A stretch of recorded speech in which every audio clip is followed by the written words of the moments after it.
ગુરુવારે રાજ્યસભામાં કેન્દ્રીય ગૃહમંત્રી અમિત શાહે 3 ફોજદારી કાયદાઓને બદલવા માટે લાવવામાં આવેલા ખરડાનો હેતુ સમજાવ્યો હતો. બિલ પર ગૃહમાં ચર્ચાનો જવાબ આપતા શાહે કહ્યું કે તેમનો હેતુ જૂના કાયદાની જેમ સજા આપવાનો નથી, પરંતુ ન્યાય આપવાનો છે. તેમણે કહ્યું કે નવા ફોજદારી કાયદાના અમલીકરણથી તારીખ પે તારીખ યુગનો અંત સુનિશ્ચિત થશે. 3 વર્ષમાં ન્યાય મળશે અને 3 બિલો જે જૂના ફોજદારી કાયદાઓનું સ્થાન લેશે. તેમાં ભારતીય ન્યાય second code 2023, Indian civil defence second code 2023 અને ઇન્ડિયન એવિડન્સ સેકન્ડ બિલ 2023નો સમાવેશ થાય છે. રાજ્યસભાએ 3 ફોજદારી બિલ પસાર કર્યા. ભારતીય ન્યાય second code 2023, Indian civil defence second code 2023 અને ઇન્ડિયન એવિડન્સ સેકન્ડ બિલ 2023 જે આઈપીસી, સીઆરપીસી અને એવિડન્સ એક્ટને બદલે છે. આ પહેલા લોકસભા આ બિલોને મંજૂરી આપી ચૂકી છે. કેન્દ્રીય ગૃહમંત્રી અમિત શાહે ગુરુવારે કહ્યું કે 3 ફોજદારી કાયદાઓને બદલવા માટે સંસદમાં બિલ પસાર થયા પછી ભારતની ફોજદારી ન્યાય પ્રક્રિયાની નવી શરૂઆત કરશે. તે સંપૂર્ણપણે ભારતીય છે. ભારતીય નાગરિક સંહિતા બીએનએસ બિલ 2023, ભારતીય નાગરિક સંરક્ષણ સંહિતા બીએનએસએસ બિલ 2023 અને ભારતીય પુરાવા બીએસ બિલ 2023 પણ રાજ્યસભામાં થયેલી ચર્ચાના જવાબમાં શાહે એમ પણ કહ્યું કે તેનો હેતુ બિલ અગાઉના કાયદાઓમાં સુધારો કરવા માટે છે, જેમ કે તે સજા કરવા વિશે નથી પરંતુ ન્યાય આપવા વિશે છે. શાહે કહ્યું કે જો તમે આવા નવા કાયદાને ધ્યાનથી વાંચો તો તમને ખબર પડશે કે તેમાં ન્યાયની ભારતીય ફિલસૂફીને સ્થાન આપવામાં આવ્યું છે.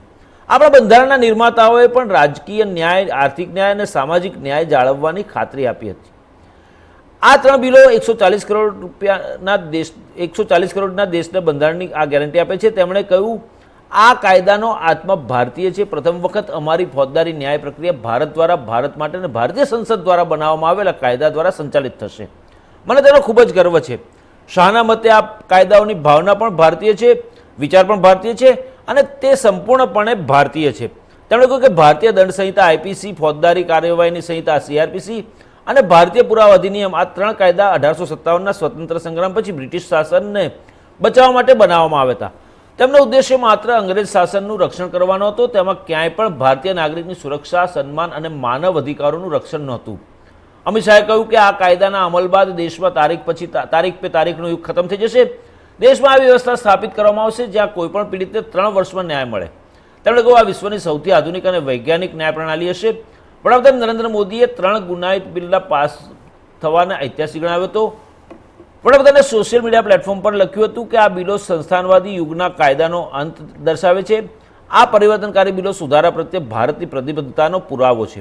તેઓ ટેકનોલોજી અને ફોરેન્સિક વિજ્ઞાન પર ધ્યાન કેન્દ્રિત કરીને અમારી કાનૂની, પોલીસ અને તપાસ પ્રણાલીઓને આધુનિક યુગમાં લાવે છે. આ બિલો ગરીબો, હાંસિયામાં ધકેલાઈ ગયેલા અને વંચિતોને સુરક્ષા નિશ્ચિત કરે છે. આ 3 બિલ સંગઠિત અપરાધ, આતંકવાદ અને આપણી પ્રગતિની શાંતિપૂર્ણ યાત્રાના મૂળ પ્રહાર કરતા ગુનાઓ પર સખત પ્રહાર કરે છે. તેના દ્વારા અમે રાજદ્રોહના જૂના વિભાગોનું પણ અલવિદા કહી દીધું છે.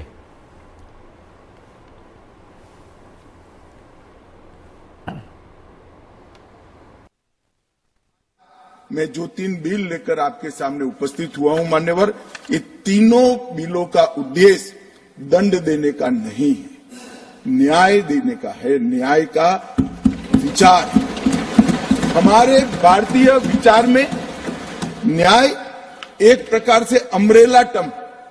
न्याय शब्द में गुनाह करने वाला और विक्टिम, जिसको गुनाह के कारण भुगतना पड़ा है, दोनों को समाहित कर एक संपूर्ण कल्पना न्याय की करी है.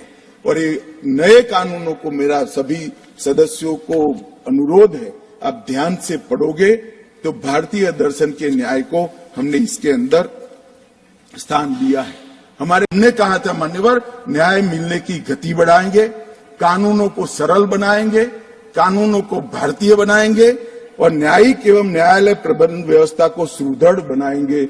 ये मैं जो पढ़ रहा हूं हमारे संकल्प पत्र का हिस्सा है. उस वक्त मैं ही पार्टी का अध्यक्ष था मान्यवर, और आज हम इसको पूरा करने का काम इस महान सदन के आशीर्वाद